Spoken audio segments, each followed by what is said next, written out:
Doctor साहब, सवाल ये है कि ठीक है, इंसान आगे बढ़ता रहना चाहिए। इंसान की इंसानियत की आजमाइशें ही उसको इंसान बनाती हैं। डॉक्टर साहब, क्या ये इंसानों का मुतबादल लाया जा रहा है? इंसान तो बढ़ रहे हैं ना, आबादी आप देखें जमीन पे 8 से अब तो मेरा ख्याल है 9 अरब के करीब होने जा रही है। तो क्या इंसान कम पड़ गए हैं कि हम अब इस तरह की आर्टिफिशियल जहानतों को आगे लाएंगे? तो क्या ये इंसान का अल्टरनेट है? तो और आप दूसरा डॉक्टर साहब ये भी बता दीजिएगा, फिर मैं आपके हवाले करता हूँ, कि किन किन शोबों में आपको लगता है कि एआई जो है वो पॉजिटिव सेंस में मुतासर करेगी और किन किन शोबों में नेगेटिव सेंस में मुतासर कर सकती है?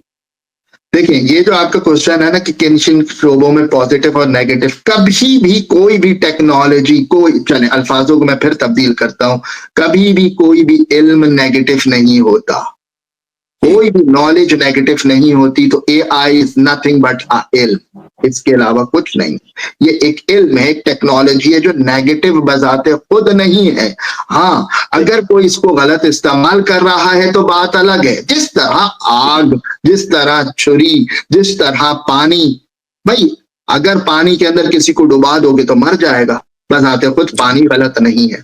आग जला दोगे तो जल जाएगा, खाना पकाओगे तो फायदा है। तो हर चीज का नेगेटिव और पॉजिटिव होना गलत नहीं है। आप और जो आपने कहा कि ये इंसान का मुतबादिल है, यकीनन नहीं, इंसान का मुतबादिल नहीं है। और इंसान को इंसान बनाने के लिए जो इंसान की इंसानियत है वो इसके इल्म को ही कहते हैं ना। अब आप बताएं कि इल्म की क्या डेफिनेशन है? क्या सीधा सीधा किसी इंस्ट्रक्शन को फॉलो करना इल्म है? तो डेफिनेटली नहीं। इल्म की तारीफ ये नहीं होती। अब मैं ये मिसाल मुझे नहीं समझ आ रहा कि मैं दे पाया या सही से या नहीं।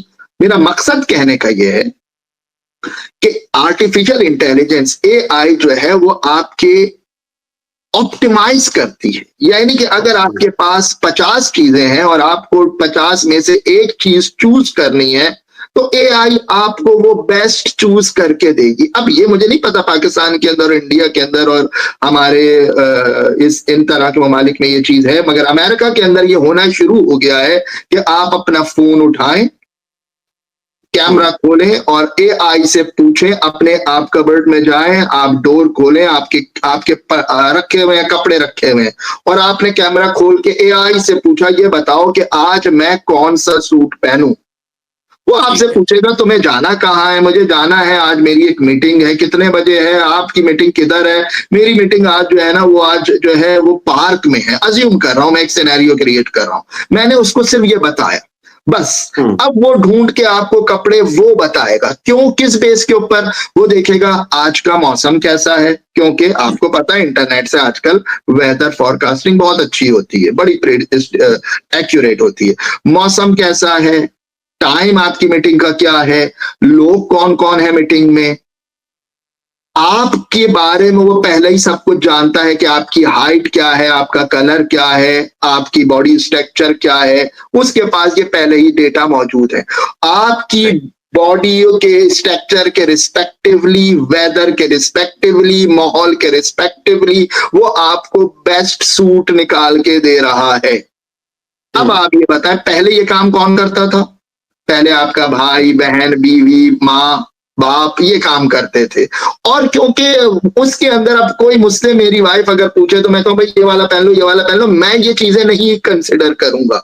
जब मैं ये चीजें वेदर वगैरह कंसिडर नहीं करूंगा तो मेरी चॉइस ऊपर नीचे हो सकती है, मगर जो एआई निकाल के दे रहा है वो चॉइस सबसे अच्छी होनी चाहिए। अब ये बताइए, जो असल बात थी मेरे कहने की, क्या इस सूट का सेलेक्ट करना ये इल्म है? नहीं, ये इल्म नहीं है। क्या फर्क पड़ता है? अगर वो गलत कपड़े भी थोड़े बहुत पहन के जा रहा है तो फर्क नहीं पड़ रहा। उसने मुझसे बेहतर, एआई ने मुझसे बेहतर सॉल्यूशन दिया, नो डाउट। एआई ने मुझसे बेहतर सूट निकाल के दिया, मैं वो बेहतर सूट निकाल के नहीं दे सकता था। मगर एआई हमेशा जो गिवन बाउंड्रीज हैं, यानी कि आपने उसको बताया कि भाई मैं यहां जा रहा हूं, अगर मैं उसको गलत बताऊंगा आपको अब वो गलत चीज निकाल के देगा। अगर मैं उसको बताऊं कि नहीं मेरी मीटिंग जो है वो रात में दिन में 4 बजे के बजाय रात में 9 बजे हो गई है और मैंने उसको ये डेटा नहीं बताया, ये इंफॉर्मेशन नहीं दी, तो अब वो काम सही नहीं कर सकता। पता ये चला एआई हमेशा जो आपने उसको प्रॉम्प्ट्स दिए हैं, जो आपने उसको इनपुट्स दिए हैं, जो आपने उसकी बाउंड्री बनाई है, उस बाउंड्री के अंदर वो बहुत अच्छा काम करता है, मगर बाउंड्री से बाहर, आम अल्फाजों में कहते हैं आउट ऑफ द बॉक्स काम नहीं करता एआई। इंसान को इंसानियत ये है कि वो आउट ऑफ द बॉक्स काम करे। आम रूटीन के काम, आम काम, नॉर्मल काम एआई बहुत अच्छा करेगा, मगर आउट ऑफ द बॉक्स काम एआई कर ही नहीं सकता। ये आर्टिफिशियल इंटेलिजेंस है, ये ओरिजिनल इंटेलिजेंस नहीं है, इसके अंदर ओरिजिनल इंटेलिजेंस ही नहीं है, आर्टिफिशियल है। आर्टिफिशियल का मतलब ही यही है कि आप इसको एक बाउंड्री दे रहे हैं, विद इन दैट बाउंड्री, उस बाउंड्री के अंदर भी जो आप इसको इंस्ट्रक्शन दे रहे हैं उसके रिस्पेक्टिवली ये बहुत अच्छा काम करेगा। किसी हद तक ये प्रेडिक्ट कर सकता है आगे पीछे की बातें, मगर बाउंड्री के बाहर ये काम नहीं कर सकता। तो इंसानियत को इससे कोई खतरा नहीं है। हाँ, अगर सीधा सीधा एक रास्ता है, फॉर एग्जाम्पल मैं आपको मिसाल देता हूं कि एक स्टोर है, एक दुकान है, उस दुकान में 10 चीजें हैं, 10 या 100 चीजें वहां रखी हुई हैं, उन 100 चीजों को उसको बेचना है। तो ये सीधा सीधा जॉब है, इसके अंदर कोई out of the box job नहीं है। एआई बहुत अच्छा कर सकता है, इंसान से अच्छा काम कर सकता है, इंसान से अच्छा। तो आप ये बताएं, क्या इंसान का काम यही रह गया है कि वो सिंपल स्टोर पे जाके चीजें खरीदे और बेचे? नहीं, इंसान का काम अब ये रह जाएगा कि वो आउट ऑफ द बॉक्स काम करे, वो कोई ऐसा काम करे जो हट के हो। इंसान को टेक्नोलॉजी ओरिएंटेड होना पड़ेगा, यानी कि इंसान को इल्म हासिल करना पड़ेगा। अगर इल्म हासिल नहीं किया, अगर उसने एजुकेशन नहीं हासिल करी, डेफिनेटली वो लोग आने वाले वक्तों में मुश्किल में होंगे, बगैर किसी स्किल्स के, बगैर किसी टेक्नोलॉजी ओरिएंटेड थिंग्स के वो लोग मुश्किल में होंगे। इसीलिए कहा जाता है कि इंसान को इंसान उसका इल्म बनाता है।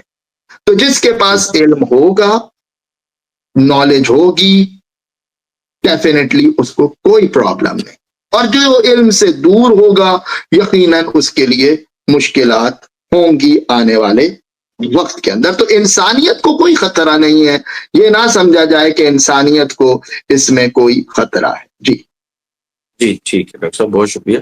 अच्छा डॉक्टर साहब, बात थोड़ी आगे बढ़ाते।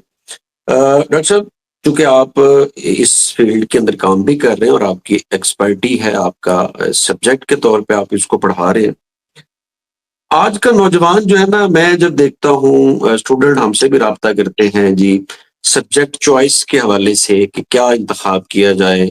और डॉक्टर साहब, पता है ये ऑडियंस भी समझते हैं कि हमारे यहाँ अमेरिका में तो पता नहीं, आप ही बताएंगे कि हमारे यहाँ तो मेडिकल, प्री इंजीनियरिंग की जो है ना वो फील्ड्स ही आहिस्ता आहिस्ता मादूम होती जा रही हैं, और अदारे भी परेशान हैं, और चूंकि यहाँ पे स्पेस नहीं है, जॉब्स नहीं है, आगे अपॉर्चुनिटीज नहीं। अब एकदम ये हुआ, हवा चली कंप्यूटर की, लोगों ने आईसीएस और तमाम जो है ना कंप्यूटर सॉफ्टवेयर की फील्ड्स की तरफ आने शुरू हो गए। अब जो ही रोबोटिक और एआई आई है, अब प्रॉपर हमारी यूनिवर्सिटियों में भी इसके शोबाजात जो है वो ओपन हो गए। आप क्या कहते हैं कि नौजवानों के लिए, डॉक्टर साहब मैं अब यहाँ कहता हूँ अब इसको असेस से आगे निकल जाए, प्रिडिक्ट करने के नौजवानों को क्या, उनको अलार्मिंग सूरत हाल है उनको? देखिए, अगर एआई इतनी एडवांस है तो नौजवानों को तो इसके लिए और तैयारी रखनी चाहिए, क्या कहते हैं? देखिए, 2 चीजें इसके अंदर। आपने जो पाकिस्तान का सिस्टम है, मैं पाकिस्तान में रहा हूं और उन सिस्टम से गुजरा हूं, मुझे पता है। आपको शायद जो मेरे साथ के लोग होंगे, आई एम श्योर वो मेरी बात की तायीद करेंगे कि एक जमाना था जब टेलीकम्युनिकेशन इंजीनियरिंग यूनिवर्सिटी में पढ़ाई जाती थी, बड़ी डिमांड थी।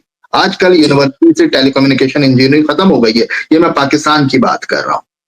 पाकिस्तान में मेरा नहीं ख्याल है अब कहीं, या बहुत कम जहां है भी स्पेशली टेलीकम्युनिकेशन इंजीनियरिंग खत्म हो गई है।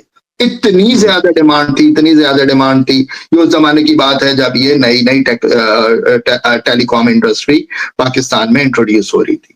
तो कोई ऐसी चीज के ऊपर नहीं जाना चाहिए, ऐसी फील्ड में नहीं जाना चाहिए जो टेम्परेरी हो, जो आए और आके चली जाए, जी, और या दूसरे में मर्ज हो जाए। टेलीकम्युनिकेशन बताते खुद तो मर्ज खत्म नहीं हुई, मगर वो दूसरे में मर्ज हो गई। एआई और रोबोटिक्स ये वो फील्ड है जो आने वाले 50 साल तक कायम रहेंगी। आने वाला वक्त है ही एआई एंड रोबोटिक्स का। दूसरी चीज खुशखबरी, पाकिस्तान, इंडिया और जो हमारे बड़े सगीर के जो इलाके हैं उनके लिए ये है कि आने वाले वक्तों में दुनिया इतनी ग्लोबलाइज हो जाएगी, इतनी ज्यादा ग्लोबलाइज हो जाएगी कि आपको जरूरत नहीं होगी कि अमेरिका में आके नौकरी करें या अमेरिका में आके पढ़ें। जैसे मैंने अभी आपको वर्चुअल रूम्स की बात अभी एग्जाम्पल दी, आप जरा अज्यूम करें कि आप बैठे हुए हैं पाकिस्तान के अंदर, तो आप आराम से काम कर सकते हैं अमेरिका में। इसमें कोई मुश्किल होगा? क्योंकि अब आपके वर्चुअल जो है ना ऑफिस वर्चुअल हुआ करेंगे, और ये होंगे फिजिकल, यानी कि आपकी वहां फिजिकल अपीयरेंस होगी मगर वर्चुअल, यानी कि आप बैठे हुए पाकिस्तान में ही हैं, बैठे हुए पाकिस्तान में हैं, मगर आप बैठे हुए खाली नहीं बैठे हुए, आप बाकायदा कपड़े पहन के, सूट वगैरह पहन के अपने रूम के अंदर बैठे हैं, और जो सुबह से आपने जो काम किया तो 8 घंटे 10 घंटे आप वहां बैठे हुए हैं, क्योंकि आप वैसे तो पाकिस्तान में है मगर काम आप अमेरिका में या जापान में या किसी दूसरे कंट्री में कर रहे हैं। बेसिकली जो अमेरिका में बैठा है वो भी अमेरिका में इस वक्त नहीं बैठा है, वो एक वर्चुअल वर्ल्ड में बैठा हुआ है, और वो वर्चुअल वर्ल्ड में बैठ के काम कर रहा है, चाहे वो कंप्यूटर पे काम कर रहा है, चाहे वो मीटिंग्स कर रहा है, चाहे वो स्ट्रेटेजीज बना रहा है, चाहे वो बिजनेस की स्ट्रेटेजीज बिल्ड कर रहा है, चाहे वो टेक्नोलॉजी से डिस्कस कर रहा है। तो ये एक बहुत बड़ा एडवांटेज होगा सबके लिए कि वर्ल्ड ग्लोबलाइज हो जाएगी, और यहां से सस्ते में डेफिनेटली काम हमारे पाकिस्तान, इंडिया, बांग्लादेश के जो कंट्रीज हैं या ये गल्फ के कंट्रीज है वहां के लोग करेंगे, आई एम श्योर। यहाँ अगर पर आवर वो $20 ले रहा है तो वहां जो है वो पर आवर $3-4 में काम करने को तैयार हो जाएगा, शायद उससे भी कम, क्योंकि अब उसका ट्रैवलिंग टाइम बचा, उसके बहुत सारी चीजें इस तरह की सेव हो जाएंगी। तो ये उनके लिए बहुत ज्यादा फायदेमंद चीज होगी। जो फील्ड की जहां तक आपने बात करी, इसके अंदर डेफिनेटली कंप्यूटर साइंस बहुत अच्छी फील्ड है। मैं उल्टी बात करता हूँ, वो चीजें, वो फील्ड जो खत्म होने के चांसेस बहुत ज्यादा हैं, मैं उनकी बात कर लेता हूं।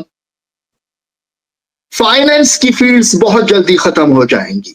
फाइनेंस यानी कि बैंकिंग सेक्टर पे बहुत मेजर असर होगा, फिजिकल बैंकिंग खत्म हो जाएगी, सब वर्चुअल बैंकिंग। और आपको पता है इस वक्त वर्चुअल बैंकिंग आपकी एप्लीकेशन से आप कर रहे होते हैं मगर पीछे लोग मौजूद होते हैं, अब ये सब ऑटोमेटिक हो जाएगा। क्यों? क्योंकि बैंकिंग के अंदर तमाम चीजें कैलकुलेटेड है। आपको पता है डिजिटल करेंसी आ गई है, बिटकॉइन से अब कोई ऐसा नहीं है जो वाकिफ ना हो। डिजिटल करेंसीज बाकायदा लॉन्च हो जाएंगी आने वाले 10 से 15 साल की, ये मैं प्रेडिक्शन बता रहा हूं।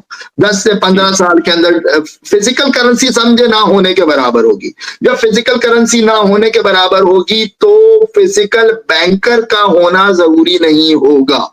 तमाम की तमाम चीजें ये एआई कर रहा होगा, सॉफ्टवेयर्स कर रहे होंगे जो इसके अंदर पूरी स्ट्रैटेजीज पहले ही बिल्ड होंगी। सिर्फ इंसान इसलिए चाहिए होंगे, एक्सपर्ट इसलिए चाहिए होंगे कि अगर उस सॉफ्टवेयर के अंदर उस एआई के जो प्रॉम्प्ट्स हैं, जो इनपुट है, अगर उसके अंदर कोई कानून तब्दील हुआ तो उसके अंदर मॉडिफाई करने के लिए, मॉडिफिकेशन करने के लिए इस तरह की चीजें, इस तरह के लोगों का इस्तेमाल होगा, एक्सपर्ट का इस्तेमाल होगा। अदरवाइज जो नॉर्मली आपको पता है इस वक्त सबसे ज्यादा नॉर्मल लोग बैंक में जाते हैं, तो वो जॉब्स खत्म हो जाएंगी या बहुत ज्यादा मिनिमाइज हो जाएंगी। बैंकिंग की हो गई, इसी तरह ऑडिट बहुत बड़ी फील्ड है, आपको पता है, इसका भी एग्जैक्टली यही होगा, ये भी श्रिंक डाउन हो जाएगी, इस तरह की चीज। अब आ जाते हैं मेडिकल साइड। मेडिकल के दो पोर्शन है, एक मेडिकल जो डॉक्टर्स हैं वो डॉक्टर्स जो आम डॉक्टर हैं, यानी कि जनरल फिजिशियन जो आपको नजला खांसी की जो दवा देते हैं, खत्म हो जाएगा, यानी बहुत मिनिमाइज हो जाएगा। जापान के अंदर ये चीजें कॉमन हो चुकी हैं, हुए भी 10 साल हो रहे हैं। अमेरिका के अंदर ये चीजें आ रही हैं। आने वाले वक्त में 10 से 15 साल के अंदर ये चीजें बहुत ज्यादा कॉमन हो जाएंगी। आपके जो है जिस तरह रेफ्रिजरेटर होते हैं, इस तरह की मशीन्स होंगी, and you just need to go to see that machine, और वो आपके हाल अहवाल सवाल जवाब पूछ के आपको दवा दे देंगे। आपने उसमें हाथ डाला, उसने आपका ब्लड प्रेशर चेक किया, आपका टेम्परेचर चेक किया, आपसे सवाल किया। अच्छा, सवाल जरूरी नहीं है कि वो उर्दू इंग्लिश में करे, नहीं, वो पंजाबी में भी आपसे सवाल कर लेगा, सराइकी में भी सवाल कर लेगा, सिंधी में भी सवाल कर लेगा, और पश्तो में भी सवाल कर लेगा। तो कोई जबान की कैद नहीं होगी। तो डोंट वरी कि हाय मैं कम्युनिकेट कैसे करूंगा उससे, मशीन से, और वो आपको उसी वक्त दवा निकाल के दे देगा उसी में से, या वो आपको प्रिस्क्राइब कर देगा कि भाई ये प्रिंट उसने निकाल के दिया और आप गए, आपने वो प्रिंट से दवा खरीद ली। तो मेडिकल एक्सपर्ट रहेंगे, मगर मेडिकल जो आम डॉक्टर, जिसको हम कॉमन डॉक्टर कहते हैं, जो जनरल फिजिशियन होते हैं, इनकी भी jobs you will see shrink हो जाएंगी, बहुत ज्यादा श्रिंक हो जाएंगी। ये तमाम काम एआई किया करेगा, क्योंकि आपको पता है आम डॉक्टर, आप नॉर्मल डॉक्टर के पास जा रहे हैं, उसने आपका गला देखा, आपको का बुखार हो गया, उसने दवा निकाल के दे दी, दवा उसने प्रिस्क्राइब करके। तो ये चीजें जो कॉमन है, जो बाउंड्री के अंदर है, फिर मैं ये कह रहा हूं जो बाउंड्री के अंदर है वो दे देगा। और अगर वो समझेगा कि नहीं, द केस थोड़ा सा मेरे बाहर है, या जो मुझे गिवन इंस्ट्रक्शन है उससे बाहर है, तो वो आपको रेफर कर देगा, बता देगी मशीन कि नहीं, ये मेरे हाथ में नहीं है, you need to see the expert. और वो एक्सपर्ट की लिस्ट भी निकाल के दे दी कि भाई ये डॉक्टर है, इनसे राब्ता कर लें आप।